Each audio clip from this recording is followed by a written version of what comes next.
Hello, good evening सभी साथियों का। भव्य जो आपके यूट्यूब ऑनलाइन प्लेटफॉर्म पर आप सभी का हार्दिक स्वागत है।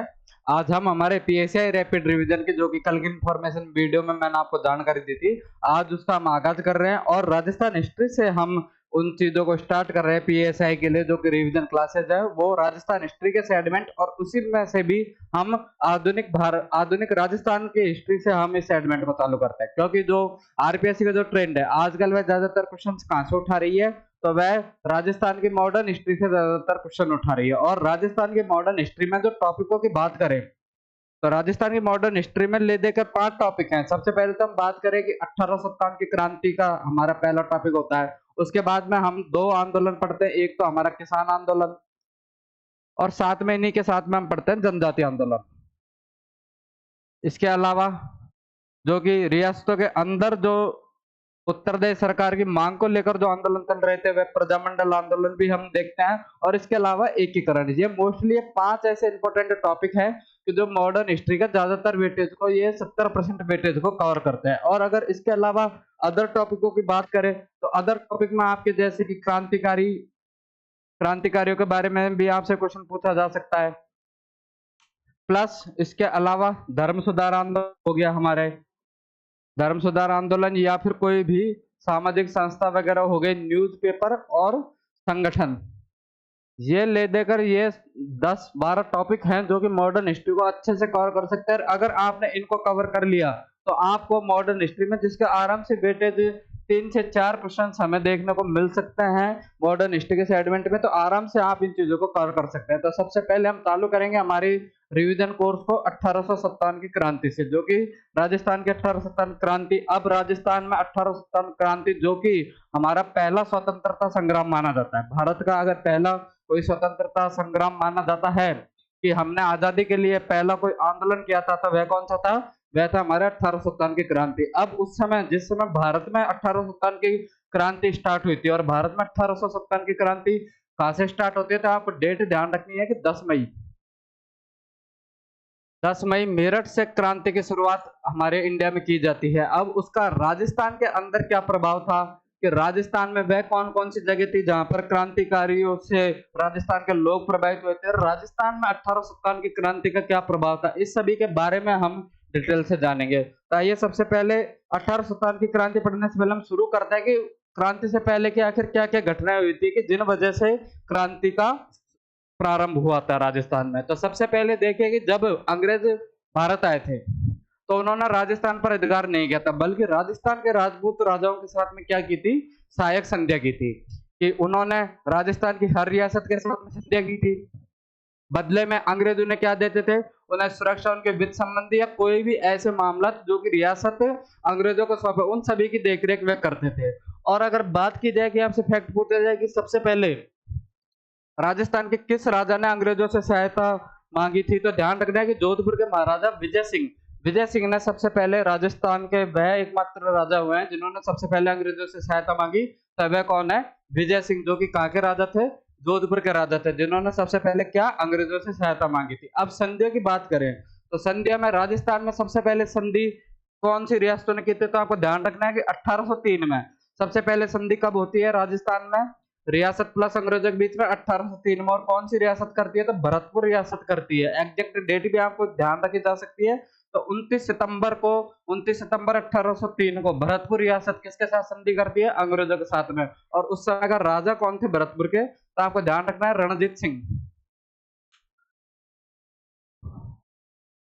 रणजीत सिंह उस समय 1857 की क्रांति के राजा थे। आप एक क्लास देख रहे हैं तो एक बार जो सभी इसका प्रीमियर हमने चला रखा है, तो एक बार कृपया करके इस क्लास को सभी लोग आप शेयर कीजिए ताकि ज्यादा से ज्यादा स्टूडेंट रिवीजन क्लास से जुड़े, और कृपया करके आप चैनल को सब्सक्राइब कीजिए। तो 1803 में संधि होती है। सबसे पहले कौन सी रियासत करती है? भरतपुर। दूसरी कौन सी रियासत करती है? अलवर। अलवर संधि कब करती है? वह भी 1803 में करती है। और कब करती है? तो बाल दिवस 14 नवंबर के दिन यह संधि करती है। और अगर उस समय आपसे राजा भी पूछा जाए कि संधि करने वाले राजा कौन थे, तो बख्तावर सिंह। जिस समय अलवर के राजा कौन? बख्तावर सिंह अलवर के राजा थे। उस समय अलवर रियासत किसके साथ में संधि कर रही है? अंग्रेजों के साथ में संधि कर रही है। और उस समय गवर्नर जनरल कौन था कि अंग्रेजों के साथ संधि करते समय जब भरतपुर और अलवर रियासत संधि कर रही थी अंग्रेजों से, तो उस समय गवर्नर जनरल कौन था? तो लॉर्ड वेलिजली। भारत का उस समय गवर्नर जनरल कौन था? तो लॉर्ड वेलीजली उस समय का गवर्नर जनरल था। अब बहुत से स्टूडेंट कंफ्यूज इसमें होते हैं, सबको फैक्ट याद है कि 1803 में भरतपुर और अलवर ने संधियां की थी अंग्रेजों के साथ में, लेकिन अलवर ने पहले की थी या भरतपुर ने पहले की थी, इस बात को लेकर भी स्टूडेंटों में कंफ्यूजन रहता है। तो आपको ध्यान रखना है कि जिसका नाम बड़ा, भरतपुर में 5 शब्द, अलवर में 4 शब्द, तो सबसे पहले कौन आएगा? भरतपुर। तो इस तरीके से आप थोड़ी चीजों को समराइज करके याद कर सकते हैं। सबसे पहले संधि कौन करता है? भरतपुर। कब करता है? 29 सितंबर को। और अलवर कब करता है? तो वह 14 नवंबर को 1803 में। कौन कौन राजा थे? भरतपुर में रणजीत सिंह और अलवर में कौन है? बख्तियार सिंह। उसके अलावा बाकी रियासतों ने और कब संधि की थी? तो ध्यान रखना है कि 1817 में करौली रियासत है वह अंग्रेजों के साथ में संधि कर ली थी। और कोटा रियासत, करौली और कोटा रियासत यह कब संधि कर रही है? तो यह 1817 में अंग्रेजों के साथ में संधि करती है। सबसे पहले कौन करती है? भरतपुर। कब करती है? 1803 में। उसके अलावा 1803 में अलवर रियासत संधि करती है। उसके बाद में 1817 में करौली और कोटा करती है। इसके अलावा बाकी राजस्थान की जितनी भी रियासतें हैं वह कब संधि कर रही हैं? तो वह 1818 में बाकी सभी रियासतें, उसमें आप चाहे से आप जयपुर को गिन सकते हो या मेवाड़ को गिन सकते हो, जोधपुर को गिन सकते हो, मारवाड़ को गिन सकते हो, ये सारी बाकी जो रियासतें थी सॉरी, वह कब संधि करती है? 1818 में वह अंग्रेजों के साथ में संधि करती है। आपको फैक्ट याद रखना है, 1817 में करौली कोटा, 1803 में सबसे पहले भरतपुर, उसके बाद में अलवर अंग्रेजों के साथ में संधि करती है। और उस समय गवर्नर जनरल कौन था? तो लॉर्ड हेस्टिंग उस समय गवर्नर जनरल था। और इन रियासतों के साथ में जब संधि की जा रही थी तो इन संधि पत्र पर हस्ताक्षर किस अंग्रेज अधिकारी ने किए थे? तो आपको ध्यान रखना है, चार्ल्स मेटकॉफ वो अंग्रेज अधिकारी था जिसने क्या इन रियासतों के साथ में संधि पत्र पर हस्ताक्षर किए थे। अब उसके अलावा कुछ हमारे राजस्थान के जो सदर्न पार्ट की कुछ रियासतें हैं, कौन कौन सी है? डूंगरपुर, बांसवाड़ा और प्रतापगढ़।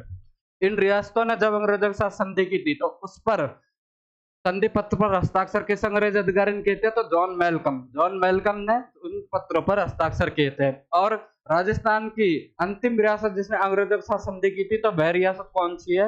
वह रियासत है सिरोही। सिरोही के उस समय के राजा कौन थे? शिव सिंह सिरोही के राजा थे। कब करती है संधि? 1823 ईस्वी में यह संधि करती है। और कौन हस्ताक्षर संधि पत्र पर कौन हस्ताक्षर करता है? तो अलेक्जेंडर स्पियर्स संधि पत्र पर हस्ताक्षर करता है। अगर आपको क्रम याद रखा जाए कि कौन सी रियासत ने कब संधि की थी, तो आपको ध्यान रखना है कि 1803 4 सन करने, 1803, 1817, 1818 और सिरोही एक अंतिम रियासत है जिसने कब संधि की थी? 1823 में। सबसे पहले 1803 में कौन करती है? बीए। 1803 में क्या करती है? बीए, यानी कि भरतपुर और अलवर। उसके बाद में 1817 में कौन सी है? कोटा और करौली। 1818 में बाकी जितनी भी रियासतें हैं, बाकी सभी रियासतें, किसको? सिरोही को छोड़कर। और 1823 में कौन सी रियासत संधि करती है अंग्रेजों के साथ में? सिरोही संधि करती है। इस समय का अगर आपसे पूछा जाए कि इस समय का गवर्नर जनरल कौन था, तो आपको ध्यान रखना है कि लॉर्ड वेलीजली इस समय का गवर्नर जनरल था। अगर आपसे करौली, कोटा और बाकी सभी रियासतों के साथ में कौन करते हैं, तो आपको ध्यान रखना है कि हेस्टिंग्स इस समय गवर्नर जनरल था और चार्ल्स मेटकॉफ ने संधि पत्रों पर हस्ताक्षर किए थे। और सिरोही उस समय अंतिम रियासत थी जिसके राजा कौन थे? राजा का नाम था शिव सिंह। और संधि पत्रों पर हस्ताक्षर कौन करता है? अलेक्जेंडर। तो ये आपको पूरा सिनेरियो याद करना है कि राजस्थान की किस रियासत ने कब अंग्रेजों के साथ संधि की थी। तो आपको इन चीजों पे ध्यान रखना है कि अलेक्जेंडर स्पियर सिरोही के विलय पत्र पर हस्ताक्षर करता है। और थोड़ा आपको ये भी ध्यान रखना है कि जॉन मेलकम जो कि कौन सी रियासतों के साथ में संधि पत्र पर हस्ताक्षर करता है? डूंगरपुर, बांसवाड़ा, प्रतापगढ़। यह भी कब संधि करती है? तो यह भी ध्यान रखना, बाकी सभी रियासतों के साथ में 1818 में संधि करती है। और इनके संधि पत्र पर कौन हस्ताक्षर कर रहा है? जॉन मेलकम संधि पत्र पर हस्ताक्षर कर रहा है। तो आपको ये फैक्ट एकदम क्लियर हो गए होंगे। मैं उम्मीद करता हूँ कि ये फैक्ट आपको क्लियर हो गए होंगे कि किस रियासत ने अंग्रेजों के साथ में कब संधि की थी। तो आप ये चीजें देख सकते हो कि 1803 में हमारे राजस्थान की 2 रियासतों ने कौन? भरतपुर, अलवर। 17 में कोटा, करौली। 18 में बाकी सभी रियासतें। 23 में राजस्थान की एकमात्र रियासत कौन? सिरोही ने अंग्रेजों के साथ में संधि की थी। किस किस अधिकारी ने हस्ताक्षर किए थे या कौन उस समय गवर्नर जनरल था, वो सब फैक्ट भी आपको याद रखने हैं। अब संधि करने के बाद में राजस्थान में जब अंग्रेजों के साथ में राजस्थान के राजा संधि करते हैं तो संधि की शर्त ये थी, अंग्रेजों ने कहा था कि अब हर रियासत में हमारे एक अधिकारी बैठेगा। और जो अंग्रेजों का जो अधिकारी हर रियासत में बैठेगा उसको क्या कहा गया था? पीए, यानी कि पॉलिटिकल एजेंट की हर रियासत में क्या रहेगा, अंग्रेजों का एक अधिकारी रहेगा जिसको क्या रहेगा, पीए बोला जाएगा। और वो पीओ किसको रिपोर्ट करेगा, उसके लिए एक हायर अधिकारी बैठा रहेगा जिसको क्या बोलेंगे, एजीजी, यानी कि एजेंट टू गवर्नर जनरल। और एजेंट टू गवर्नर जनरल किसको रिपोर्ट करेगा, वह गवर्नर जनरल को रिपोर्ट करेगा। यानी कि क्रम ये है कि रियासतों के अंदर कौन बैठा है, पीए। राजस्थान के आप सपोर्ट डेट कि राजस्थान की 20 रियासतें हैं तो कितने 20 पीए हो गए। ये सभी 20 पीए किसको रिपोर्ट करेंगे, एजीजी, जो कि कहाँ पे बैठेगा, राजस्थान में सिर्फ एक रहेगा। और ये एजीजी किसको रिपोर्ट करेगा, गवर्नर जनरल को। तो ये दो पोस्ट राजस्थान में अंग्रेजों के बाद संधि करने के बाद में जनरेट हुई थी, कौन सी, पीए और एजीजी की पोस्ट में। अब उनके बारे में क्या कहता कि पीए, जिसका दूसरा नाम क्या है, रेजिडेंट भी बोला जाता है, रेजिडेंट। और ये किसको रिपोर्ट करेंगे, रेजिडेंट फॉर राजपुताना। जो एजीजी को पहले क्या बोलते थे, रेजिडेंट फॉर राजपुताना। इसका हेडक्वार्टर कहाँ पे बनाया गया था, दिल्ली बनाया गया था। और राजस्थान का प्रथम रेजिडेंट ऑफ राजपुताना किससे बनाया गया था, तो डेविड ऑक्टरलोनी। तो आपको ये भी ध्यान रखना है कि फर्स्ट रेजिडेंट ऑफ राजपुताना, उसका हेडक्वार्टर कहाँ पे है, दिल्ली। और फर्स्ट रेजिडेंट ऑफ राजपुताना वह कौन था, डेविड ऑक्टरलोनी। बाद में इस रेजिडेंट फॉर राजपुताना का नाम परिवर्तित करके क्या कर दिया गया था, एजीजी। एजीजी की फुल फॉर्म की बात करें तो एजेंट टू गवर्नर जनरल, जिसका बाद में हेडक्वार्टर, क्योंकि दिल्ली राजस्थान से दूर है इसलिए राजस्थान को ढंग से कंट्रोल करने के लिए राजस्थान में बैठा जाए, इसलिए हेडक्वार्टर कौन सा बनाया गया था, अजमेर को हेडक्वार्टर बनाया गया था। क्योंकि अजमेर एकमात्र ऐसी जगह है राजस्थान में जो कि उस समय किसके पास थी, अंग्रेजों के पास में थी। इसलिए अब एजीजी का कार्यालय कहाँ पे स्थापित कर दिया गया था, अजमेर में स्थापित कर दिया गया था। कब बनाया गया था, 25 जून 1818, सॉरी, अजमेर पर अंग्रेजों ने कब अधिकार किया था, 25 जून 1818 को अंग्रेज अजमेर पर अधिकार कर लेते हैं, जो बाद में क्या बना दिया जाता है, एजीजी का कार्यालय। कब बनाया जाता है, 1832 ईस्वी में। क्यों बनाया जाता है, आपसे ये भी पूछा जा सकता है, क्योंकि 1832 में लॉर्ड विलियम बेंटिक जो कि क्या लगाते हैं, अजमेर दरबार लगाता है। और आपको एक फैक्ट याद रखना है कि उस समय जोधपुर के एक राजा थे, जोधपुर के एक महाराजा थे मान सिंह। वह लॉर्ड विलियम बेंटिक के अजमेर दरबार का क्या कर देते हैं, बहिष्कार कर देते हैं। तो ये भी कई बार एग्जाम में पूछा गया है कि राजस्थान के वह राजा कौन है जिन्होंने लॉर्ड विलियम बेंटिक के अजमेर दरबार का बहिष्कार किया था। तो आपको ध्यान रखना है कि वह जोधपुर के महाराजा कौन है, मान सिंह जी, जिन पे नाथ संप्रदाय का प्रभाव था, जो कि अजमेर दरबार का क्या कर देते हैं, बहिष्कार कर देते हैं। तो क्या घटनाक्रम हुए कि हर रियासत में कौन बैठेगा, पीएफ रेजिडेंट बैठेगा, ठीक। वह किसको रिपोर्ट करेगा, रेजिडेंट फॉर राजपुताना, जिसका हेडक्वार्टर पहले कहाँ पे था, पहले हेडक्वार्टर इसका दिल्ली में था। प्रथम हेड रेजिडेंट फॉर राजपुताना कौन था, तो प्रथम रेजिडेंट फॉर राजपुताना हमारे राजस्थान में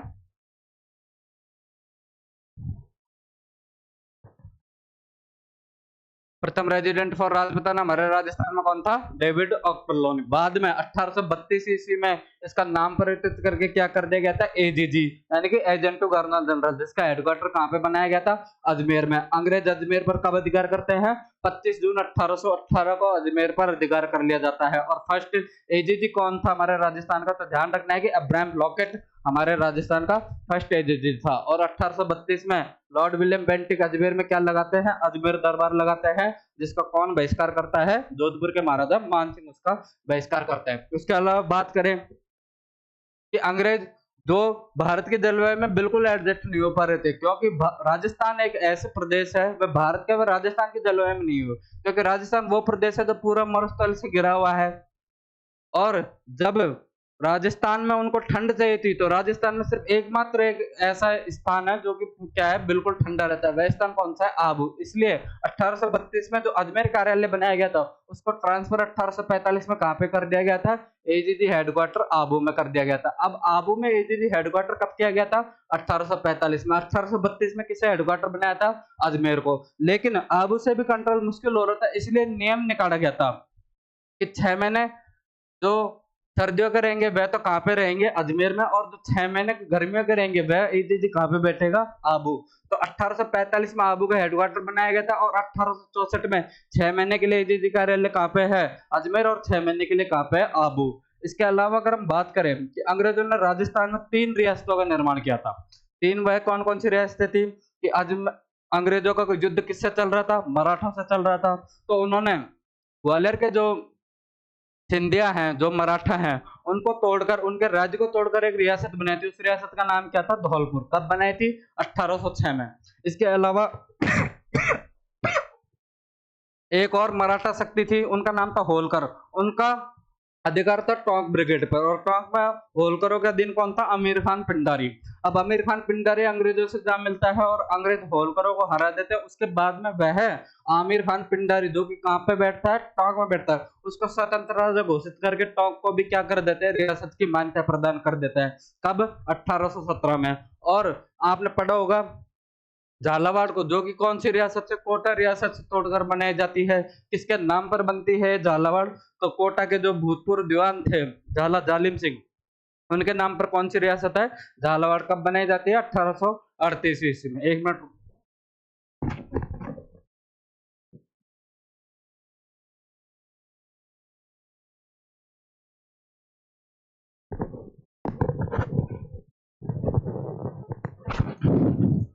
1838 ईस्वी में। तो आपको ये ध्यान रखना है कि कौन कौन सी रियासतें बनाई थी अंग्रेजों ने। तो 3 रियासतें राजस्थान में अंग्रेजों ने बनाई थी। कौन कौन सी? धौलपुर सबसे पहले बनाई थी। कब बनाई थी? 1806 में। उसके बाद में टोंक कब बनाई थी? 1817 में। और उसके बाद में झालावाड़ कब बनाई थी? 1838 में। तो अभी तक हमने ये पढ़ा कि अभी आपने देखा होगा कि कब कब किस किस के साथ में संध्या की थी। उसके अलावा हमने जो चीजें देखी कि जो एजीजी का कार्यालय है वह 1832 में कहाँ पे बनाया गया था? वह 1832 में अजमेर बनाया गया था। उसके बाद में वह 1845 में कहाँ पे कर दिया गया था? वह आबू बना दिया गया था। और 1864 में 6 महीने के लिए वह अजमेर बैठेंगे और 6 महीने के लिए आबू बैठेंगे। ये व्यवस्था कब की थी? यह 1834 में की गई थी। तो एजीजी कार्यालय के लिए यह व्यवस्था कर दी है। 1832 में और क्या घटना होती है? तो लॉर्ड विलियम बेंटिक अजमेर में क्या लगाता है? दरबार लगाता है, जिसका बहिष्कार कौन करते हैं? मान सिंह, जोधपुर के महाराजा मान सिंह उसका बहिष्कार करते हैं। इसके अलावा राजस्थान में कितनी रियासतें? तो 3 रियासतों का निर्माण अंग्रेजों द्वारा किया जाता है। कौन कौन सी 3 रियासतें हैं? तो सबसे पहले आती है हमारी धौलपुर। धौलपुर रियासत कब बनाई जाती है? 1807 में। दूसरी हमारी आती है टोंक। कब बनाई जाती है? 1817 में। और एक रियासत हमारी है झालावाड़, जो कि किससे अलग होकर बनी है? कोटा से। कब बनाई जाती है? 1838 में। तो यह इन 3 रियासतें अंग्रेजों द्वारा बनाई गई हैं। कब कब कौन सी? धौलपुर 1807, टोंक 1817 और झालावाड़ 1838 में। इन 3 रियासतों का निर्माण अंग्रेजों द्वारा किया गया है। इसके अलावा जब अंग्रेजों ने अजमेर पर अधिकार कर लिया, प्लस कुछ रियासतें भी बना दी, और अब वह राजस्थान की अंदरूनी राजनीति में हस्तक्षेप कर रही है, क्योंकि वह एक कोटा रियासत को तोड़कर एक नई रियासत का निर्माण कर रही है, प्लस वह कुछ नई अपने प्रभाव से भी रियासतें बना रही है। इसलिए अंग्रेजों को महसूस क्या हुआ कि एक हमारी सेना भी होनी चाहिए, इसलिए उन्होंने कुछ सैनिक टुकड़ों का भी निर्माण किया था। तो वह कौन कौन से टुकड़े थी? तो सबसे पहले उन्होंने बनाई थी मेरवाड़ा बटालियन, जिसका हेडक्वार्टर कहाँ पे रखा गया? ब्यावर में, जो कि अंग्रेजों की सैनिक छावनी थी। कौन से? मेरवाड़ा बटालियन। कब बनाई गई थी? 1832 में। कि 1832 में घटनाक्रम अगर आप बात करो तो 1832 में बहुत सी चीजें घटित होती है जो कि अंग्रेजों से संक्षिप्त है। कि एजीजी का कार्यालय अजमेर स्थापित कर दिया गया था, प्लस अजमेर दरबार और मेरवाड़ा बटालियन, जो कि उसका कब गठन किया गया था? 1832 में। उसका हेडक्वार्टर कहाँ पे है? ब्यावर में। ये भी कौन सी जगह पड़ती है? तो यह भी आपको ध्यान रखना है कि ब्यावर भी अजमेर में पड़ता है। हाल ही में उसको नया जिला घोषित किया गया था। दूसरी उन्होंने बनाई थी कोटा कंटिजेंट। कब बनाई थी? 1822 में, जो कि उसका हेडक्वार्टर कहाँ पे बनाया गया था? देवली बनाया गया था। 1835 में ये 2 बटालियन बनाते हैं। कौन सी? पहली तो जोधपुर लीजियन, जिसका कार्यालय कहाँ पे रखा गया था? एरिनपुरा। और एक शेखावटी ब्रिगेड, जिसका कार्यालय कहाँ पे रखा गया है? झुंझुनू। नाम से पता लग रहा है शेखावटी यानी कि शिखरपुर, झुंझुनू के आसपास के इलाकों में। तो इसका हेडक्वार्टर कहाँ पे रखा गया था? इसका हेडक्वार्टर झुंझुनू में रखा गया था। और 1841 में यह मेवाड़ के लिए एक बटालियन का गठन करते हैं, जिसका नाम है मेवाड़ भील कोर। इसका कार्यालय कहाँ पे रखा गया था? खेरवाड़ा। जो आज भी राजस्थान पुलिस की एक बटालियन का नाम क्या है?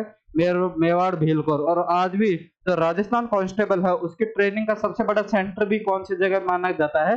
खेरवाड़ा को माना जाता है। जो कि 1841 में कौन बना कर गए थे? अंग्रेज बना कर गए थे। कौन कौन से सैनिक टुकड़े बनाई गई थी 1832 में? 1832 में मेरवाड़ा बटालियन कहाँ पे? हेडक्वार्टर ब्यावर में। और कोटा कंटिजेंट 1822 में हेडक्वार्टर देवली। 1835 में 2 जोधपुर लीजन और शेखावटी ब्रिगेड। जोधपुर लीजन का कार्यालय एरिनपुरा, शेखावटी ब्रिगेड का झुंझुनू। 1841 में मेवाड़ भीलकोर, जिसका हेडक्वार्टर कहाँ पे बनाया गया था?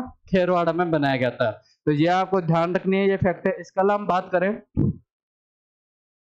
तो अंग्रेजों द्वारा 1869 में सांबर पर अधिकार कर लिया था। जिस समय अंग्रेजों ने सांबर पर अधिकार किया था, उस समय अंग्रेज 2 रियासतों का अधीन थी।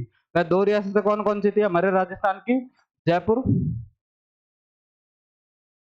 जयपुर और जोधपुर।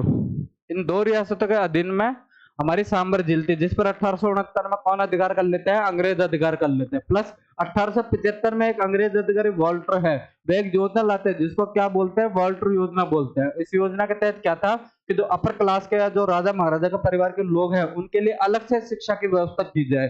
अलग से शिक्षा की व्यवस्था कैसे होगी कि उनके लिए अलग से स्कूल कॉलेज खोले जाए। इसी को हम क्या बोलते हैं? इसी को हम वॉल्टर योजना बोलते हैं। इस योजना के तहत राजस्थान में जो सबसे पहला कॉलेज खोला गया था, वह भी कहाँ पे खोला जाएगा? अंग्रेजों की योजना तो कहाँ पे खोला जाएगा? जाहिर सी बात है कि जो क्षेत्र अंग्रेजों के अधिकार में आता है, राजस्थान में एकमात्र क्षेत्र अंग्रेजों के अधिकार में आता है, वह कौन सा क्षेत्र है? अजमेर।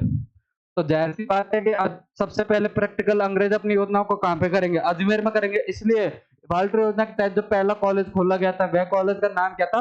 Mayo college. कहाँ पे खोला गया था? अजमेर में खोला गया था। किसने खोला था? रिचर्ड वार्क। एक जगह पड़ती है ब्रिटेन में, एक जगह है मेयो नाम की, वहां के वह लॉर्ड थे। कौन? रिचर्ड वार्क थे, लॉर्ड मेयो, इसलिए उनको लॉर्ड मेयो भी बोला जाता है। लेकिन आपको एग्जैक्ट नाम ध्यान रखना है कि रिचर्ड वार्क ने कौन सी कॉलेज की स्थापना की थी? मेयो कॉलेज की। कहाँ पे स्थापना की थी? अजमेर में इन्होंने स्थापना की थी। और इसका जो फर्स्ट स्टूडेंट है वह कौन थे? करौली के मदन सिंह। बाद में कहाँ के राजा बनते हैं? 1857 क्रांति में भी इनके बारे में पढ़ेंगे। तो मंगल सिंह, करौली के मंगल सिंह इसके क्या थे? फर्स्ट स्टूडेंट थे। और कब स्थापना होती है? 1875 में वाल्टर योजना के तहत में अजमेर में मेयो कॉलेज की स्थापना कौन करते हैं? रिचर्ड वार्क। इसके अलावा अंग्रेजों ने 1893 में एक आयोग बनाया था, किसके लिए? अफीम के लिए, जिसको किस नाम से जाना जाता है? अफीम आयोग में। तो आपको ध्यान रखना है 25 जून 1818 को किस पर अधिकार कर लिया था उन्होंने? अजमेर पर अधिकार कर लिया था। उसके अलावा 1869 में अंग्रेज कहां पर अधिकार कर रहे हैं? सांबर पर अधिकार कर रहे हैं। 1875 में वाल्टर योजना के तहत में कौन सी कॉलेज? Mayo college. कहां पे? अजमेर में। 1893 में कौन सा आयोग है? तो अफीम आयोग। इसके अलावा कुछ सैनिक टुकड़ियां भी बनाई थी। कौन कौन सी? Merwara battalion, Kota contingent, Jodhpur legion, Shekhawati brigade और मेवाड़ भीलकोर जैसी कुछ सैनिक टुकड़ियां भी अंग्रेजों ने बनाई थी। अब इसके अलावा, अब जैसे कि आपने सैनिक टुकड़े देखी, उसके अलावा अंग्रेजों ने कुछ 6 सैनिक छावनियां भी राजस्थान में बनाई थी। अब 6 सैनिक छावनियां राजस्थान में कौन कौन सी थी? तो देखे कि 1857 की क्रांति के समय अंग्रेजों की 6 सैनिक छावनियां राजस्थान में थी। कौन कौन सी थी? नसीराबाद, नीमच, देवली, एरिनपुरा, ब्यावर और खेरवाड़ा। ये 6 सैनिक छावनियां थी जो उस समय अंग्रेजों के पास में थी 1857 की क्रांति के समय। अब इनमें से 4 सैनिक छावनियों ने तो 1857 की क्रांति में भाग लिया, लेकिन 2 छावनियों ने 1857 की क्रांति में भाग नहीं लिया था। कौन कौन सी ने नहीं लिया था? तो ब्यावर और खेरवाड़ा जो छावनी थी, इन्होंने क्रांति में भाग नहीं लिया। बाकी इन चारों छावनियों में क्या होती है? 1857 क्रांति होती है। तो आइए एक एक का पोस्टमार्टम करते हैं। सबसे पहले बात करते हैं नसीराबाद की। राजस्थान में सर्वप्रथम कहीं पे क्रांति का प्रारंभ होता है तो वह कहां से होता है? वह नसीराबाद से होता है। कब होता है? तो वह 28 मई 1857 को। 28 मई 1857 को राजस्थान में क्रांति का आगाज होता है। और अगर बात करें कि इंडिया में सबसे पहले क्रांति कब होती है, तो इंडिया में सबसे पहले क्रांति होती है 10 मई 1857 को भारत में क्रांति का आगाज होता है। राजस्थान में क्रांति का आगाज कब हो रहा है? 28 मई 1857 को। कौन सी छावनी से? नसीराबाद छावनी से। क्रांति की शुरुआत कौन करती है? तो 15वीं बंगाल नेटिव इन्फेंट्री, एक सेना की टुकड़ी जो नसीराबाद में तैनात है, जिसका नाम क्या है? 15वीं बंगाल नेटिव इन्फेंट्री। वो क्या करती है? क्रांति की शुरुआत करती है। और जब ये क्रांति की शुरुआत करती है तो कुछ अंग्रेज अधिकारी वहां पर जो नसीराबाद थाने में तैनात थे, तो इन पर अंग्रेजों पर हमला करती है। उस हमले में एक न्यूबेरी और स्पॉटिसवुड नाम के 2 अंग्रेज अधिकारी क्या हो जाते हैं? 2 अंग्रेज अधिकारी मारे जाते हैं। इसके अलावा लॉक और हार्डी नाम के 2 अंग्रेज अधिकारी घायल हो जाते हैं। और सेना को हमला करता देख एक अंग्रेज अधिकारी जिनका नाम था पैनी, वह हार्ट अटैक से क्या हो जाता है? हार्ट अटैक से उनकी मृत्यु हो जाती है। तो आपको कुछ अंग्रेज अधिकारियों के नाम भी ध्यान रखना है कि नसीराबाद छावनी में तैनात न्यूबेरी और स्पॉटिसवुड की मृत्यु हो जाती है हमले में, लॉक और हार्डी घायल हो जाते हैं, और पैनी वह क्या उनकी हार्ट अटैक से मृत्यु हो जाती है। कौन सी छावनी है? नसीराबाद छावनी। क्रांति की शुरुआत कब होती है? 28 मई को। इसके बाद में 28 मई को जब ये क्रांति की शुरुआत करता है, कुछ अंग्रेज अधिकारियों को मारते हैं, कुछ लोग घायल भी हो जाते हैं। उसके बाद में 30 मई को एक 30वीं नेटिव इन्फेंट्री जो अन्य सैनिक टुकड़ी है वह भी क्या कर देती है, इनके साथ में मिलकर क्रांति में इनका सहयोग करती है। तो शुरुआत कौन सी टुकड़ी करती है? 15वीं नेटिव इन्फेंट्री। कहाँ पे करती है? नसीराबाद छावनी में। बाद में साथ कौन सी टुकड़ी देती है? तो 30वीं नेटिव इन्फेंट्री इनका साथ देते हैं। डेट अगर आप याद करो तो कर सकते हो, वरना कोई ज्यादा इंपॉर्टेंट नहीं है। इसके अलावा हम बात करें दूसरी सैनिक टुकड़ी, दूसरी सैनिक छावनी अंग्रेजों की वह होती है नीमच। नीमच में क्रांति की शुरुआत, तो जब नसीराबाद में क्रांति की शुरुआत का समाचार मिलता है तो बाकी सभी अंग्रेजी जो सैनिक छावनियां थी वह क्या हो जाती है? सचेत हो जाती है। उस समय एक और छावनी थी अंग्रेजों की, नीमच। नीमच में एक अंग्रेज अधिकारी तैनात है, उसका नाम है एबॉट। नीमच में जो अंग्रेज अधिकारी तैनात है वह एबॉट। जैसे ही एबॉट समाचार सुनता है नसीराबाद में क्रांति का, उसको डर सताने लग सकता है कि ये सैनिक नीमच में भी विद्रोह कर सकते हैं। इसलिए वह सभी लोगों को जो सेना में तैनात थे, अब सभी लोगों से किससे आशय, जो भारतीय लोग थे उन सभी को इकट्ठा कर कर वफादारी की प्रतिज्ञा करवाते हैं कि आप लोग वफादारी की प्रतिज्ञा कीजिए, आप प्रतिज्ञा कीजिए कि आप अंग्रेजों के खिलाफ विद्रोह नहीं करेंगे। उन सभी सैनिकों में एक सैनिक था जिनका नाम क्या था? मोहम्मद अली बेग। वह एबॉट के सामने क्या कर देते हैं? वफादारी की शपथ लेने से मना कर देते हैं। और यह घटना कब की है? तो यह घटना 2 जून की है। 2 जून को एबॉट वफादारी की शपथ सभी सैनिकों को दिलाता है, लेकिन मोहम्मद अली बेग नाम का सैनिक है जो वफादारी की प्रतिज्ञा नहीं करता है। वफादारी की प्रतिज्ञा, इसके अलावा बाकी सब वफादारी की प्रतिज्ञा करते हैं, लेकिन इसके जस्ट अगले दिन कब? 3 जून को एक हीरा सिंह नाम के सैनिक है, उनके नेतृत्व में अब कहाँ पे क्रांति हो जाती है? तो नीमच में क्रांति की शुरुआत हो जाती है। तो आपको ध्यान रखना है कि नीमच में क्रांति की शुरुआत कब होती है? 3 जून से। किसके नेतृत्व में? हीरा सिंह के नेतृत्व में। नसीराबाद में क्रांति की शुरुआत कब होती है? 28 मई को। किसके नेतृत्व में? 15वीं नेटिव इन्फेंट्री के नेतृत्व में। जब नीमच में क्रांति की शुरुआत होती है तो क्रांतिकारी नीमच में तोड़ फोड़ करके अंग्रेजों को कूट पीट के जब नीमच से रवाना होते हैं तो पास में एक रियासत पड़ती है शाहपुरा। शाहपुरा में उस समय राजा थे लक्ष्मण सिंह। लक्ष्मण सिंह क्रांतिकारियों के क्या करते हैं? स्वागत करते हैं। और जब यह दूसरी छावनी कौन सी है? देवली में जाते हैं, तो वहां की महिदपुर बटालियन भी इनके साथ में क्या हो जाती है? शामिल हो जाती है। क्या आपने जब पढ़ा होगा कि 6 सैनिक छावनी हमने पढ़ी थी, उनमें एक छावनी कौन सी है? देवली भी है। हमने नसीराबाद में पढ़ी, नसीराबाद में क्रांति होती है 28 मई को। उसके अलावा नीमच में क्रांति की शुरुआत होती है 3 जून को। और जब ये नीमच वाले क्रांति की शुरुआत करके चले जाते हैं तब इनके साथ में कौन सी छावनी के सैनिक भी जुड़ जाते हैं? देवली छावनी के सैनिक भी। और देवली में भी कौन सी बटालियन? तो महिदपुर बटालियन इनका क्रांति में साथ देती है। अब इसके अलावा और रियासत की बात करें कि जब नीमच, देवली और नसीराबाद में क्रांति के बाद में एरिनपुरा के जो सैनिक हैं उनको क्या है कि आबू की सुरक्षा के लिए भेजा जाता है। और एरिनपुरा में जो सैनिक थे वह पश्चिमी यूपी क्षेत्र से आए थे। और 1857 की क्रांति का अगर भारत में सबसे ज्यादा कहीं प्रभाव था तो वह था पूरे यूपी में। और यूपी से ही, पूरी यूपी से जो सैनिक आए थे, जो लोग आए थे, उनको क्या बोला जाता है? पूर्वीय बोला जाता है। इनको जिम्मेदारी क्या थी? आबू की सुरक्षा की जिम्मेदारी दी थी। मैंने आपको क्लास के स्टार्टिंग बताया था कि अंग्रेजों के जो एजीजी सबसे बड़ा अधिकारी है वो 2 जगह बैठता है, एक तो अजमेर और दूसरा कहाँ पे? आबू में। अजमेर की एक सैनिक छावनी कौन सी है? नसीराबाद, जहां पर उन्होंने पहले क्रांति की शुरुआत कर दी थी। अब दूसरी शहर कौन सी जगह बची अंग्रेजों की? आबू। अब आबू की रक्षा के लिए कौन से सैनिक तैनात किए गए थे? पूर्वीय सैनिक। कौन सी टुकड़ी के थे या कौन सी सैनिक छावनी के थे? तो एरिनपुरा के थे। इनको पूर्वीय सैनिकों को आबू की रक्षा के लिए भेजा गया था। जब पूर्वीय सैनिक आबू पहुंचे थे तो आबू पहुंचकर इन्होंने 21 अगस्त 1857 को, आपको एग्जैक्ट डेट याद रखनी है, 21 अगस्त 1857 को आबू में पूर्वीय सैनिक जो कि कौन सी छावनी का है? एरिनपुरा छावनी का है, क्रांति की शुरुआत कर देते हैं। और उस समय जो वहां का जो अंग्रेज अधिकारी था उसका नाम था हॉल। ये हॉल के घर पर हमला कर देते हैं और हॉल को क्या कर देते हैं? मार देते हैं। और ये आबू से ही चलो दिल्ली मारो फिरंगी का नारा लगाते हुए कहाँ की तरफ रवाना हो जाते हैं? ये दिल्ली की तरफ रवाना हो जाते हैं। एक्चुअली जो भी क्रांति शुरुआत हो रही थी वे सारे क्रांतिकारी जब जा रहे थे क्रांति कर करके, तो कहाँ पे जा रहे थे सारे? चाहे वो नसीराबाद को, चाहे वो नीमच को, चाहे वो देवली को, या फिर वो एरिनपुरा को, वे कहाँ पे जा रहे थे? दिल्ली। दिल्ली क्यों जा रहे थे? क्योंकि क्रांतिकारियों को पता था कि दिल्ली में कौन बैठता है? मुगल बैठते हैं, मुगल बादशाह। उस समय मुगल बादशाह कौन था? बहादुर शाह जफर सेकंड।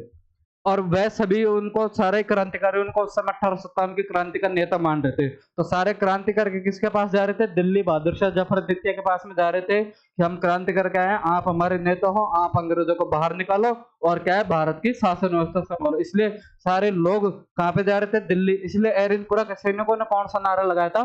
चलो दिल्ली मारो फिरंगी, की दिल्ली की तरफ कूच करो, किसको?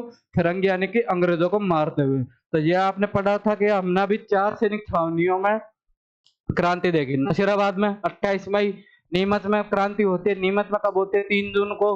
3 जून को क्रांति नीमच में होती है। और उनका साथ कौन सी बटालियन दे रही है? हिजबुर बटालियन, जो कि कौन सी छावनी की? देवली छावनी की। और इसके अलावा जो चौथी छावनी है एरिनपुरा, वहां पर क्रांति कब होती है? 21 अगस्त 1857 को क्रांति की शुरुआत होती है। तो राजस्थान की 6 सैनिक छावनियां जो कि अंग्रेजों के अधिकार में थी, तो उनमें क्रांति कब कब होती है? तो ये आपने पढ़ा था। और कौन कौन सी 4 छावनियों में क्रांति होती है? तो नसीराबाद, नीमच, देवली और एरिनपुरा। और देवली वाले किसका साथ देते हैं? तो ये नीमच वालों का साथ देते हैं। और एरिनपुरा में क्रांति की शुरुआत कब होती है? तो आपको ध्यान रखना है 21 अगस्त 1857। 21 अगस्त 1857 को कहाँ पे क्रांति की शुरुआत होती है? एरिनपुरा में। प्रीवियस सैनिक करते हैं। और नसीराबाद में क्रांति की शुरुआत कौन करते हैं? 15वीं नेटिव इन्फेंट्री। और नीमच में क्रांति की शुरुआत कौन करते हैं? तो नीमच में हीरा सिंह के नेतृत्व में क्रांति की शुरुआत होती है।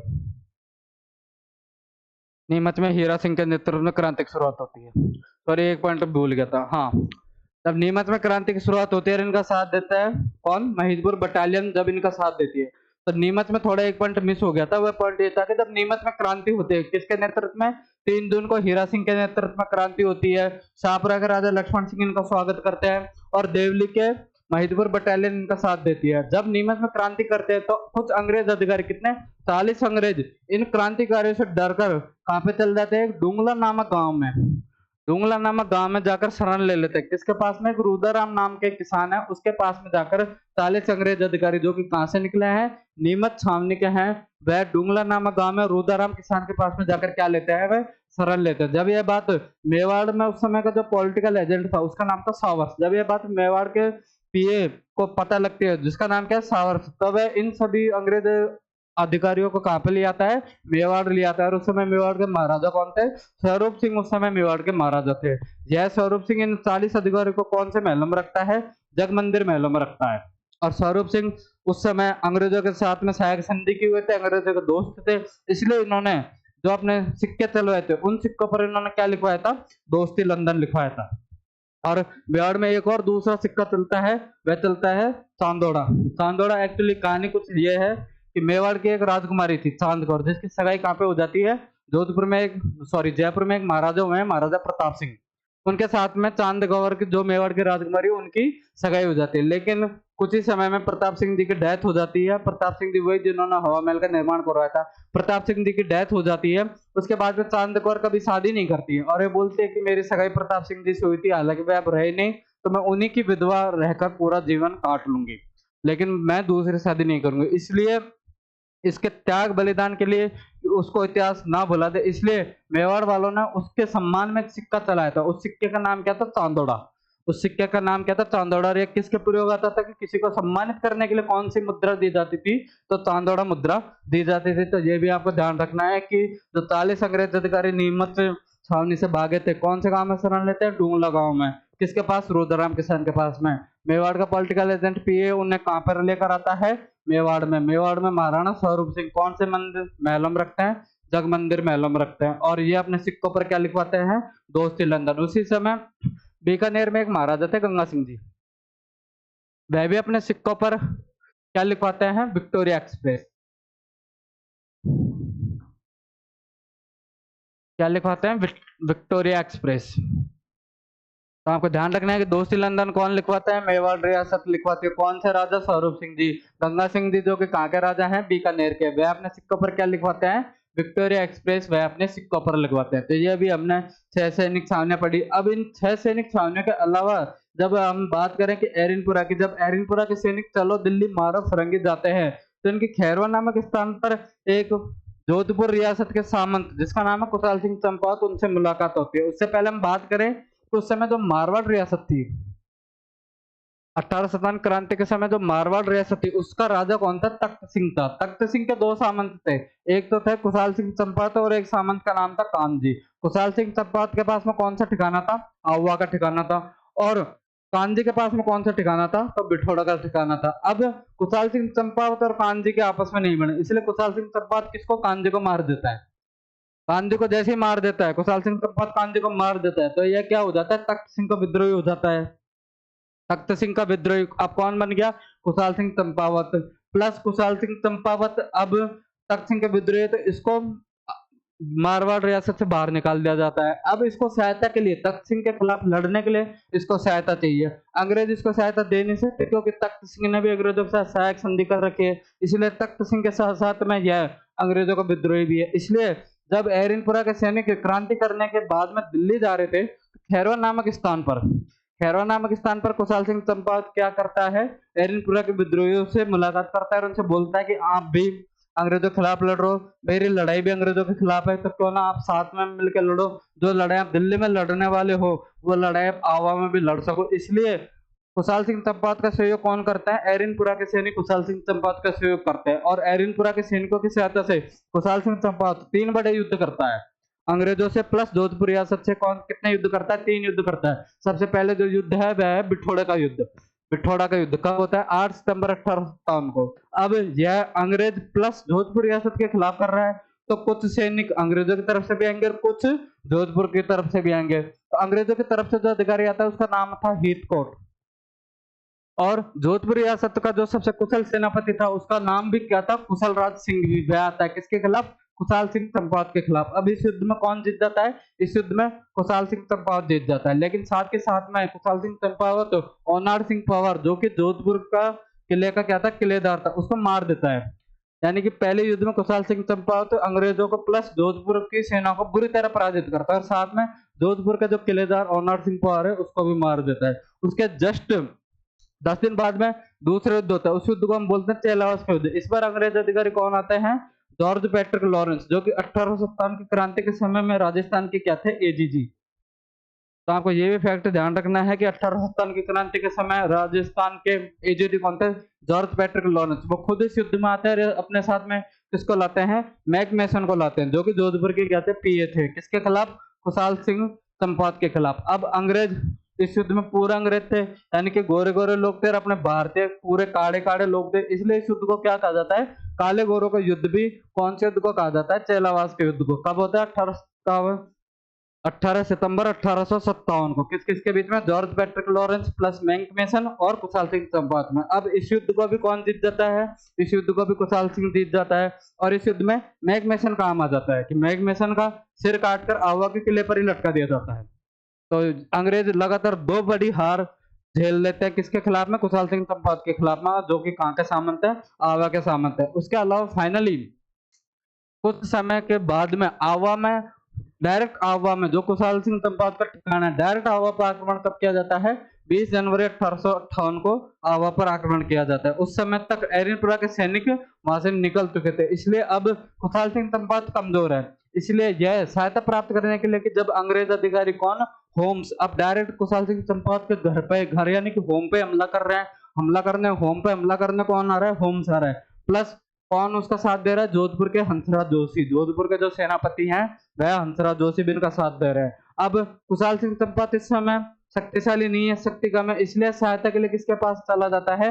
मेवाड़ रियासत के पास में सहायता के लिए चला जाता है। और जिम्मेदारी आवा किले की जिम्मेदारी किसको सौंप देता है? अपने छोटे भाई पृथ्वी सिंह लांबिया को आवा किले की जिम्मेदारी सौंप कर चला जाता है। यह युद्ध 20 जनवरी को चालू होकर 24 जनवरी तक चलता है, और 24 जनवरी 1858 को फाइनली आवा पर किसका अधिकार हो जाता है? अंग्रेजों का अधिकार। पृथ्वी सिंह लांबिया ज्यादा दिन तक उनको रोक नहीं पाता है, और फाइनली 24 जनवरी 1858 को आवा पर किसका अधिकार हो जाता है? अंग्रेजों का अधिकार हो जाता है। तो ये घटनाक्रम जो कि अंग्रेजों की छावनियों में थे, और जब अंग्रेज आवा पर अधिकार कर लेते हैं तो वहां पर जो आवा की जो आराध्य देवी है, जो उनका सबसे प्रमुख देवी है, वो उनका नाम था सोगाली माता, उसकी मूर्ति को उठा के ले जाता है। सोगाली माता की मूर्ति जो कि काले संगमरमर ब्लैक मार्बल की एक मूर्ति है, जिसके 54 हाथ और 10 सिर हैं, उसको उठाकर ले जाते हैं। सबसे पहले कहा रखते हैं जो अंग्रेजों का सेंटर कौन सा है? अजमेर। अजमेर में अंग्रेजों को कौन सा म्यूजियम था? राजपूताना म्यूजियम को, राजपूताना म्यूजियम में ले जाकर सोगाली माता की मूर्ति रख देते हैं। उसके बाद में आजादी के बाद में उस मूर्ति को ट्रांसफर करके कहाँ पे रख दिया जाता है? बांगड़ म्यूजियम, जो कि कहाँ पर है? पाली में है। तो आवा पर एदगार करके अंग्रेज कौन सी मूर्ति लेकर गए थे? सोगाली माता की मूर्ति लेकर गए थे, जो काले संगमरमर की है, 54 हाथ और क्या है? 10 सिर हैं। अब उसके अलावा बात करें कि जब मैंने अभी आपको बताया था कि जब आवा का युद्ध हुआ था तो कुशाल सिंह चंपावत सहायता के लिए कहाँ पे चला जाता है? मेवाड़ में। मेवाड़ में सबसे पहले जाता है सिलम्बुर के केसरी सिंह के पास में। सिलम्बुर के सामंत केसरी सिंह और कोठारिया के जोत सिंह के पास में वह सहायता लेने के लिए जाता है, लेकिन वह उनको समझाते हैं कि अभी आप आवा भी आपके हाथ से निकल गया और आप ज्यादा दिन तक संघर्ष नहीं कर सकते, इसलिए आपकी भलाई इसी में है कि आप क्या कर दीजिए? अंग्रेजों के सामने आत्मसमर्पण कर दीजिए। इसलिए खुशाल सिंह चंपावत 8 अगस्त 1860 नीमच में क्या कर देते हैं? अंग्रेजों के सामने आत्मसमर्पण कर देते हैं। जब खुशाल सिंह चंपावत अंग्रेजों के साथ में सामने आत्मसमर्पण करते हैं, अब खुशाल सिंह चंपावत ने अंग्रेजों से विद्रोह किया या नहीं किया, इसकी जांच के लिए एक आयोग गठित किया जाता है। उस आयोग का नाम होता है टेलर आयोग। जो किसके खिलाफ गठित किया जाता है? खुशाल सिंह चंपावत के खिलाफ में टेलर आयोग गठित किया जाता है। हालांकि टेलर आयोग की जांच में खुशाल सिंह चंपावत को निर्दोष मुक्त कर दिया जाता है और बाद में खुशाल सिंह चंपावत अपना शेष जीवन कहाँ पे व्यतीत करते हैं? उदयपुर में व्यतीत करते हैं। और क्रांतिकारी एरिनपुरा के जो क्रांतिकारी है, जो आवा के क्रांतिकारी हैं, उनके अगर प्रमुख केंद्र की बात करें तो सोगाली माता का जो मंदिर था वह तो इनका प्रमुख केंद्र था। इसके अलावा आवा में एक मंदिर और पड़ता है, उस मंदिर का नाम है कामेश्वर मंदिर जी, यह भी इनका क्या था? प्रमुख केंद्र था। तो अभी आपने राजस्थान में 1857 क्रांति में जो गतिविधियां सैनिक छावनी में हुई थी उन सभी के बारे में पढ़ा। अब इन सैनिक छावनी के अलावा जो राजस्थान की बाकी जितनी भी रियासतें थी उनके अंदर भी कुछ क्रांतिकारी गतिविधियां हुई थी, और सबसे बड़ी जो गतिविधियां हुई थी वह कौन सी रियासत में हुई थी? तो वह कोटा रियासत में हुई थी। तो आगे हम पढ़ेंगे कोटा का जन विद्रोह। कोटा का जन विद्रोह जब हुआ था, एक्चुअली कोटा में ये था 14 अक्टूबर को कोटा के पॉलिटिकल एजेंट का क्या नाम है? बर्टन है। कोटा के पॉलिटिकल एजेंट को ये सूचना मिली है कब? 14 अक्टूबर को कि कुछ क्रांतिकारी कोटा में भी क्रांति करने की योजना बना रहे, इसलिए बर्टन राम सिंह सेकंड को उन सभी क्रांतिकारियों के नाम बताता है और उन्हें क्या बोलता है राम सिंह सेकंड को कि आप इन सभी क्रांतिकारियों को क्रांति करने से पहले गिरफ्तार कर लीजिए। जैसे ये खबर क्रांतिकारियों को पता लगती है उसके जस्ट अगले दिन कब? 15 अक्टूबर को कोटा में क्रांति की शुरुआत हो जाती है। यानी कि जो क्रांतिकारी जैसे उनको पता लगता है कि हाँ भाई राजा को पता लग चुका है क्रांति के बारे में, अब राजा के सैनिक कभी भी हमें गिरफ्तार करने के लिए आ सकते हैं, इसलिए वो तुरंत अगले दिन कब? 15 अक्टूबर को क्रांति की शुरुआत कर देते हैं। क्रांति की शुरुआत किनके नेतृत्व में होती है? वकील जयदयाल, जो कि मूलतः कहाँ के थे? मथुरा के, और रिसालदार मेहराब खान, जो कि मूलतः कहाँ के थे? करौली के। इनके नेतृत्व में क्रांति की शुरुआत होती है। कब होती है? 15 अक्टूबर 1857 को क्रांति की शुरुआत होती है। और जैसे ही क्रांति की शुरुआत होती है तो सबसे पहले क्या किया जाता है कि क्रांति की सूचना लीक करने वाला कौन था? पॉलिटिकल एजेंट बर्टन है। तो सबसे पहले जाते हैं बर्टन के पास और बर्टन की हत्या कर देते हैं। जब ये बर्टन की हत्या करते हैं बर्टन के घर पे, तो वहां पर बर्टन के 2 पुत्र, कौन? फ्रैंक और ऑर्थर, उनके भी साथ में हत्या कर दी जाती है। प्लस बर्टन के घर में 2 डॉक्टर और बैठे थे, कौन? सेल्डर और सेविल क्वांटम, इन दोनों को भी बर्टन के साथ में मार दिया जाता है। तो क्रांतिकारी किस किस की हत्या कर देते हैं?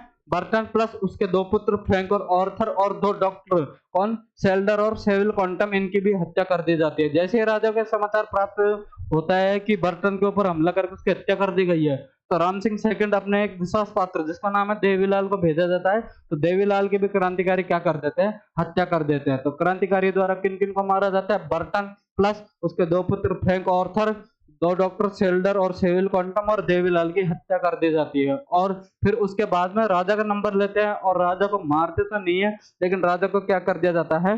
नजरबंद कर दिया जाता है। और कोटा के प्रशासन पर कौन अधिकार कर लेता है? वकील जयदयाल और रिसालदार मेहराब खान कोटा के प्रशासन पर अधिकार कर लेते हैं, कोटा के राजा राम सिंह सेकंड को नजरबंद करके। अब जब कोटा में पीए की हत्या कर दी गई है, राजा को नजरबंद कर दिया गया है, तो कोटा में एक मंदिर है, उस मंदिर का नाम है मथुरेश जी का मंदिर। मथुरेश जी मंदिर में जो वहां के पुजारी, मुख्य पुजारी हैं, उनका नाम है कन्हैयालाल गोस्वामी जी। कन्हैयालाल गोस्वामी जी विद्रोहियों और राजा के बीच में क्या करवा देते हैं? समझौता करवा देते हैं। विद्रोही और राजा के बीच में समझौता करवा देते हैं, और हालांकि यह राम सिंह सेकंड को नजरबंद से बाहर निकाल देते हैं, लेकिन फिर भी पूरे अधिकार अभी भी किसके पास में? कोटा के विद्रोहियों के पास में है। इसलिए करौली के राजा, कौन? मदनपाल, करौली के राजा मदन पाल अब किसकी सहायता के लिए आते हैं? वह कोटा की सहायता के लिए आते हैं। कितने सैनिकों के साथ में? तो आपको ध्यान रखना है 2000 सैनिकों के साथ में करौली के राजा की सहायता करते हैं। हालांकि वो है ना पूरी तरह से छुड़ा नहीं पाते हैं। उसके बाद में फाइनली अंग्रेज के एक अधिकारी जिसका नाम है रॉबर्ट्स, वह 30 मार्च 1858 को कोटा पर अटैक करता है और क्या करता है, राम सिंह सेकंड को छुड़ा लेता है और विद्रोहियों को पकड़कर वकील जयदयाल और रिसालदार मेहराब खान को क्या कर दिया जाती है, फांसी दे दी जाती है। तो कोटा के जन विद्रोह में आपको ध्यान रखना है किसके नेतृत्व में किया गया था? वकील जयदयाल, रिसालदार मेहराब खान को, राजा को नजरबंद कर दिया गया था। पॉलिटिकल एजेंट बर्टन की हत्या कर दी गई थी। बर्टन के साथ में उसके दो पुत्र फ्रैंक और ऑर्थर, सेल्डर सेविल क्वांटम और देवीलाल की भी हत्या कर दी गई थी। समझौता कौन करवाते क्रांतिकारियों में? मथुरेश मंदिर के जो पुजारी हैं उनका नाम है कन्हैयालाल गोस्वामी जी। करौली के राजा मदन पाल उनकी सहायता करते हैं। प्लस 30 मार्च 1858 को अंग्रेज अधिकारी रॉबर्ट्स पूरी तरह कोटा को विद्रोह से मुक्त करवा लेते हैं। तो ये पूरा कोटा का जन विद्रोह है।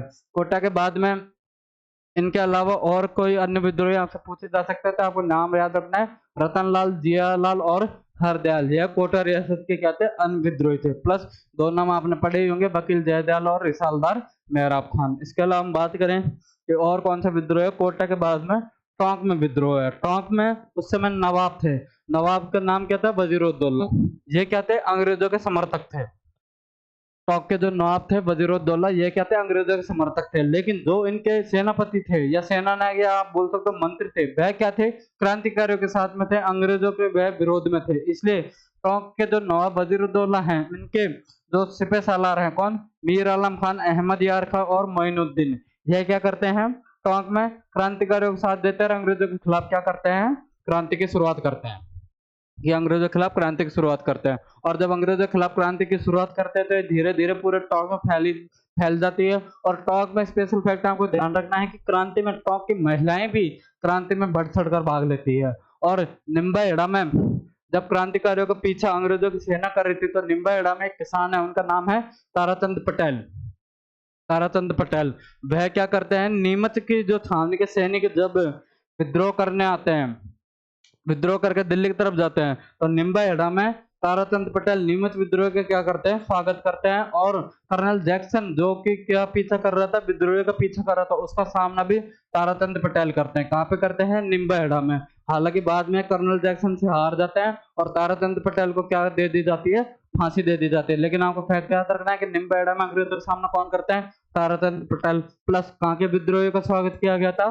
तो नीमच के विद्रोह का स्वागत किया गया था। और टोंक में 1857 की क्रांति के विद्रोह की जानकारी हमें कौन देता है? तो मोहम्मद मुजीब का एक नाटक है, उस नाटक का नाम है आजमाइश। आजमाइश हमें टोंक विद्रोह की क्या करती है? टोंक विद्रोह के आंदोलन की हमें जानकारी देती है। इसके अलावा और रियासत हम देखें तो धौलपुर रियासत में देवा गुजर के नेतृत्व में सर्वप्रथम क्या है? अंग्रेजों के खिलाफ में क्रांति की शुरुआत होती है। लेकिन देवा गुजर इतना सफल नहीं हो पाता है। इसके बाद में इंदौर से और ग्वालियर से कुछ क्रांतिकारी आते हैं जिनका नाम है राव रामचंद्र और हीरालाल। यह टोंक आते हैं, सॉरी यह धौलपुर आते हैं और धौलपुर में क्या करते हैं? क्रांति की शुरुआत करते हैं। लेकिन उस समय जो धौलपुर के राजा थे, उनका राजा का नाम है भगवंत सिंह। यह क्रांति को दबाने के लिए कहां से? बाहर से सेना बुलाते हैं। कहां पे? पटियाला से सेना बुलाकर क्या कर देते हैं? क्रांति को दबा देते हैं। तो आपको ध्यान रखना है कि राजस्थान में क्रांति के समय में किस राजा ने बाहर से सेना बुलाई थी? तो धौलपुर के राजा कौन? भगवंत सिंह जी ने बाहर से सेना, कहां से? पटियाला से सेना बुलाई थी। दूसरी क्रांति हम पढ़े तो भरतपुर में क्रांति है। भरतपुर में दो समुदाय ने, सबसे पहले तो मेव और गुर्जर, इन दो समुदाय के द्वारा क्या था? क्रांति की शुरुआत हुई थी। अब मेव में उस समय के जो नेता थे उनका नाम था सदरुद्दीन।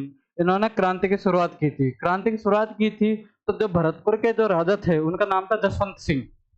इन्होंने भरतपुर के पीए जो पॉलिटिकल एजेंट था मॉरिसन को भरतपुर छोड़ने की सलाह दी कि क्रांतिकारी राजा से नहीं सिर्फ अंग्रेजों से गुस्सा है, इसलिए सबसे पहले क्या करो? भरतपुर छोड़ो। तो किस राजा ने अपने पीए को अपना राज्य छोड़ने की सलाह दी?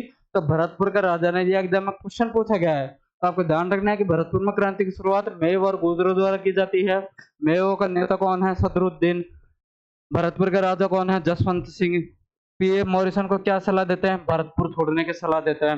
राजस्थान रियासत के वह कौन से राजा हैं जो अपने पॉलिटिकल एजेंट को क्रांति के दौरान अपनी रियासत छोड़ने की सलाह देते हैं? तो आपको ध्यान रखना है जसवंत सिंह का। इसके अलावा हम बात करें और रियासत की, तो अलवर रियासत में जब क्रांति की शुरुआत होती है उस समय दो राजा पढ़ते हैं हम, विनय सिंह और कौन दूसरे राजा है? शिवदान सिंह। विनय सिंह है जो अंग्रेजों की सहायता के लिए कहाँ पे सेना भेज रहा है, आगरा में अपनी सेना भेज रहा है। और आगरा में विनय सिंह की सेना क्या है, अछनेरा के पास में युद्ध लड़ती है, किसकी सहायता के लिए, अंग्रेजों की सहायता के लिए। लेकिन अलवर में जो दीवान है विनय सिंह या शिवदान सिंह का, उनका नाम है फैजुल्ला खान। वह क्या करते हैं, वह विद्रोहियों का साथ देते हैं। हालांकि इतना ज्यादा इफेक्ट पड़ता नहीं है, लेकिन आपको ये मेन सेंटर आपको ध्यान रखना है कि 6 अंग्रेज छावनियों के अलावा राजस्थान में और कहाँ पे क्रांति की शुरुआत होती है। तो अभी हमने पढ़ा कोटा, पढ़ा कोटा के जस्ट पास में टोंक पढ़ा, धौलपुर पढ़ा, भरतपुर पढ़ा और अलवर पढ़ा। उसके अलावा जो और सेंटर थे वह था एक हमारा जयपुर। जयपुर में उस समय के जो राजा थे वह कौन थे, राम सिंह सेकंड। और जो पॉलिटिकल एजेंट थे वह कौन थे, ईडन। पीए ईडन ने जब सूचना मिली पीए ईडन को कि जयपुर में भी क्रांति की क्या योजना बनाई जा रही है, जयपुर में क्रांति की योजना सबसे पहले बना कौन रहा था, तो कुछ क्रांतिकारी हैं जैसे सादुल्ला खां, विलायत खां, उस्मान खान और लियाकत खां। ये सभी जयपुर के क्रांतिकारी हैं जो कि जयपुर में क्या है, क्रांति की योजना बना रहे थे। जैसे ये समाचार ईडन को मिलता है, ईडन ये समाचार किसको सुनाते हैं, राम सिंह सेकंड को सुनाते हैं और क्या बोलते हैं, क्रांतिकारियों को गिरफ्तार करने के लिए बोलते हैं। राम सिंह सेकंड तुरंत हाथों हाथ इन सारे विद्रोहियों को क्या कर लेते हैं, गिरफ्तार कर लेते हैं। अब इसी कारण अंग्रेज इनसे ज्यादा प्रसन्न हो जाते हैं और इसी कारण इनको सितारे ए हिंद की उपाधि दी जाती है। क्या उपाधि दी जाती है, सितारे हिंद की उपाधि किसको, राम सिंह सेकंड जयपुर के राजा को। साथ के साथ में इनको कोटपुतली परगना भी इनको क्या भेंट स्वरूप दिया जाता है। तो सितारे हिंद की उपाधि क्यों मिली, क्योंकि इन्होंने विद्रोहियों को विद्रोह शुरू होने से पहले गिरफ्तार कर लिया था, किसके कहने पर, पीए डन के कहने पर। इसके लिए इनको कौन सी उपाधि, सितार ए हिंद की उपाधि प्लस कोटपुतली परगना इनको भेंट स्वरूप दिया गया था। किसको, जो वो सॉरी जयपुर के महाराजा राम सिंह सेकंड को। उसके अलावा हम बात करें बीकानेर में, बीकानेर में उस समय के जो राजा थे वह थे सरदार सिंह। सरदार सिंह अंग्रेजों के समर्थक थे। लगभग सभी राजा उस समय अंग्रेजों के समर्थक थे। क्रांति के दौरान लगभग राजस्थान के हर राजा अंग्रेजों के समर्थक थे। और क्रांति जो होती है वह या तो सैनिकों द्वारा की जाती है या फिर राजा महाराजाओं के सेनापतियों द्वारा की जाती है। तो इसी कड़ी में बीकानेर के जो राजा हैं वह कौन है, सरदार सिंह है। यह अंग्रेजों की सहायता के लिए जाते हैं और बाडलू हिसार नामक स्थान पर अंग्रेजों की सहायता करते हैं। इसीलिए इनको अंग्रेजों द्वारा 41 गांव और टिब्बी परगने की जागीर क्या दी जाती है, भेंट स्वरूप दी जाती है। तो यह कुछ सेंटर थे जो 1857 की क्रांति में राजस्थान में मेन थे। अब कुछ और एक्टिविटी पढ़ते हैं, कुछ और लोगों के बारे में पढ़ते हैं जो कि 1857 क्रांति में उनका महत्वपूर्ण योगदान था। तो सबसे पहले नाम आता है हमारे सामने अमरचंद बाठिया का। अमरचंद बाठिया, जो इनके बारे में कहा जाता है कि यह क्या थे, क्रांति के भामाशाह। 1857 की क्रांति के भामाशाह इनको बोला जाता है। मूलतः कहाँ के थे, राजस्थान के थे।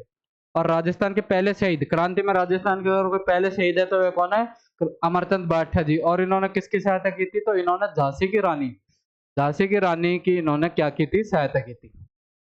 और इनको क्या कहा जाता है, क्रांति का भामाशाह, 1857 क्रांति का भामाशाह कहा जाता है। और राजस्थान के पहले शहीद थे, झांसी की रानी लक्ष्मीबाई जी की इन्होंने सहायता की थी। इसके अलावा हम बात करें त्याता टोपे, जो कि त्याता टोपे आपने सुना होगा 1857 क्रांति में। यह 1857 की क्रांति के दौरान क्या था कि 2 बार यह राजस्थान आए थे। और सबसे पहले कौन सी जगह पर आए थे, सबसे पहले यह राजस्थान के मांडलगढ़ में आए थे। मांडलगढ़ जो कि भीलवाड़ा में पड़ता है।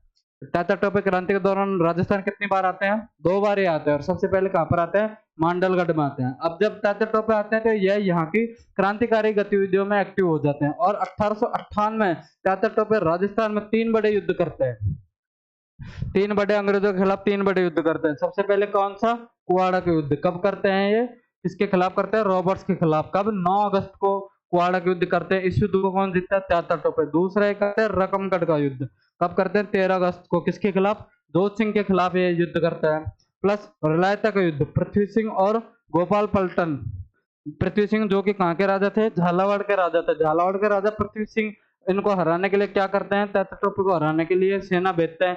लेकिन गोपाल पलटन को छोड़कर बाकी सभी सेना त्याता टोपे के खिलाफ लड़ने से मना कर देती है। और त्याता टोपे कहाँ कर लेते हैं, झालावाड़ पर अधिकार कर लेते हैं।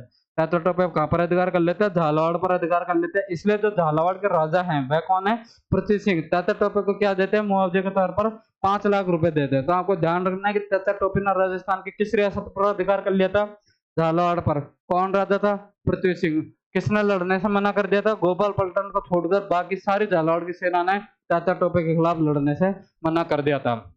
उसके अलावा हम अगर बात करें कि और भी जो कुछ थे, तो बांसवाड़ा के जो लक्ष्मण सिंह हैं उन्होंने क्या किया था, त्यातर टोपे को सहायता दी थी। प्लस प्रतापगढ़ में जो है वह मेजर रॉक ने इनको युद्ध किया था। किससे? त्यातर टोपे से। प्रतापगढ़ में मेजर रॉक ने त्यातर टोपे से युद्ध किया था।